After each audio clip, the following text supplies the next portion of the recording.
Hey gang, Scott here. This video is the first in, I think, will be a 3 or 4 part series I'm calling the Do-Over Project. So let me give you a little context in this video, then I'll show you the first photo that's the do-over. And the other ones I won't give you the context again because you'll have it already. So it's just before August 2023, and I have some workshops coming up in Oregon in November. I'm doing the next round of planning and revisiting some of the images that I've taken in the past in this area. Fine-tuning locations that are good to visit. And as I was doing that, I was going through some of my images from my very first visit to the southern coast of Oregon, like from Bandon all the way south to Brookings. This was maybe 2017, so a bunch of years ago. And there were several images. I was like, I wonder how I'd approach these now. 6-7 years ago, it was a little different. The tools were different. I was certainly different as a photographer. I said, what about a do-over? So that's what these videos are going to be. So what I'm going to show you right now is the photo, a completed photo that I'd posted, probably sometime in 2017. So, 6+ years ago.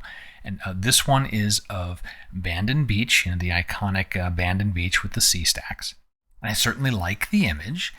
I'm now going to show you kind of the do-over on it. And how I approach this is the image I just showed you on the screen, I haven't looked at for a good couple of weeks in its processed form. I went, found the original RAW, and I put that into a different collection in Lightroom, and then tried to forget about the image so that when I look at the RAW file, I'm starting from as close to a clean slate as possible. And so next what we'll do is we'll walk through the things that I did to the image with this do-over, and I'll just share some of the processing techniques along the way. At the end, I'll do a side-by-side comparison, and we'll see what did I learn? Was there something different that I did that I wished I had the tools for a bunch of years ago, or this didn't work out the way I thought it would, or maybe they're just both pleasing images. So let's get into it here. This is the original RAW, very blue, almost monochromatic. It was a pretty cloudy day, of course. Here the sun had already escaped behind the clouds. The sea stacks are in shadow, and oh my gosh, lots of dust spots and so forth. So I want to walk you through a series of snapshots I took along the way of processing this. So, the first thing, obviously, just, the spots, the crop, lens corrections, just clean up all that mess that was in there, line the horizon, standard stuff, right? Next is our basics. And so we'll see the basics panel change. Custom white balance, picking something, kind of out in the area here. Probably I picked something in the surf that should be white. Auto here. Nothing in texture or clarity, and the vibrance and saturation, that's all automatic. Just getting a baseline for the photo. This is still pretty soft. The rocks don't have a lot of detail, but this was a good starting point for the image, tonally. A tiny little bit of clipping I can see right there, which is probably in the, there's a little speck right above where my cursor is. Nothing to worry about, and if I print this, it's handleable. Sea stacks, we'll see those jump, right? That's a bunch of detail, and it's targeted to just the sea stack. So right there, that mask, using a combination of, let's see, open that up. Subject, it picked mostly those things, and then I brushed away a few things and cut it with a luminance range mask so I wasn't doing too much outside of the rocks. You can see what I've done here is, little raise on the exposure, a little bit of contrast, another little raise in the lower midtones. Lots of clarity, lots of texture, a little bit of dehaze, so we get that nice pop on the sea stacks. And that's already looking great. And the reflections, that was important to bring those reflections up too. Moving on is the sky now. Adding some texture and some color to the sky. Sticking with that warm cool that's going on here. We can see that's just a simple sky selection. And what do we have happening in there? A bit of adjustment in the curve primarily. That's really that, not a little texture. The curve is quite interesting. Watch what about before and after the curve. Before, Oh, I have to hold it down. I forget that with new Lightroom. Before, after. Got this tonal curve, but also the color. Tiny nudges. I mean, these are small. Look, 189 versus 192. 77 versus 78. This is more of an anchor point, so I didn't affect anything in the deep shadows. But this tiny nudge upward, adding a little more blue, taking away a little yellow. But it's such a dramatic change in the sky, and it really takes those cool colors and sends them backwards, pushing these rocks even more forward. Kept going with the sky tint. You're going to see another mask show up here. Pretty straightforward. Sky selection, linear gradient, so I get something like this covering the upper part of the sky. And what happened here is less texture and clarity, soften that top part of the sky. Little warmth, tiny bit of color tint. So before that change and after. And the foreground. If I warm the sky with this orangey type tint, I need to do something similar in the foreground. And this one's super subtle. I do not know if that's going to show through in YouTube when we have compressed video and things like that. There is a tiny bit of color tint there. A tiny bit. And you can even see they took the amount of this entire effect and really pushed it down. If I push it up for a moment, you can see the color raise in the foreground, undo, drop back down. So that's all the different changes I did in Lightroom. I then took this over into Effects, ON1 Effects, to finish things off, add a little more finishing touches to it. Let me get this over into Effects. I'll show you the finishing bits on it there. Okay, in Effects, first thing, adding dynamic contrast. I'll turn that filter back on. Sure enough, you got that one right. You knew what I was going to do there. Popping the rocks open. And you can see that the selection is right on those rocks there. I used Super Select to pick the rocks, and it was as simple as that to get the mask right. Next is Glow. And we'll add in Glow. Let me open that up first. Enable it. And we'll see some softness in the sky before and after. Subtle change. And I've done other videos about glow. In nature, bright things glow, dark things don't.